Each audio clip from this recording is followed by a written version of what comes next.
গ্রামের এক লোক বাড়ির উঠানে বসে বাদাম খাচ্ছিল। এমত অবস্থায় তার হাত থেকে বাদামের একটা দানা মাটিতে পড়ে গেল। এদিকে পাশেই থাকা একটা মুরগি লোকটার হাত থেকে পড়ে যাওয়া ওই বাদামের দানাটিকে খাওয়ার জন্য যখনই ঠোকর দেবে, তখন হঠাৎ করেই ওই লোকটা মুরগিটাকে তাড়িয়ে দিয়ে সেই বাদামের দানাটাকে খাওয়ার জন্য মুখের মধ্যে দিল।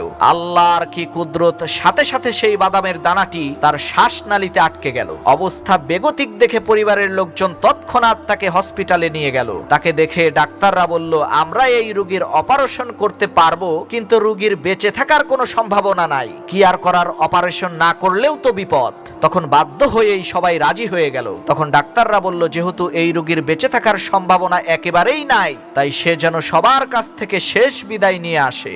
ডাক্তারদের কথা অনুযায়ী ওই লোকটা যখনই তার বাড়িতে গেল এলাকাবাসীর কাছ থেকে বিদায় নেওয়ার জন্য, তখন হঠাৎ করেই অনেক জোরে একটা হাঁচি দিল। অমনি সাথে সাথে সেই বাদামের দানাটি বের হয়ে গেল, আর পাশেই দাঁড়িয়ে থাকা প্রথমের ওই মুরগিটি সেই বাদামের দানাটিকে খেয়ে ফেললো। প্রিয় বন্ধুগণ, এখান থেকে শিক্ষা হয়, প্রত্যেকটা দানার মধ্যেই তার ভক্ষণকারীর নাম লেখা আছে। যে যত যাই করুক না কেন, অন্য কারোর রিজিক সে খেতে পারবে না, কারণ এটা আল্লাহ তাআলার নিজাম।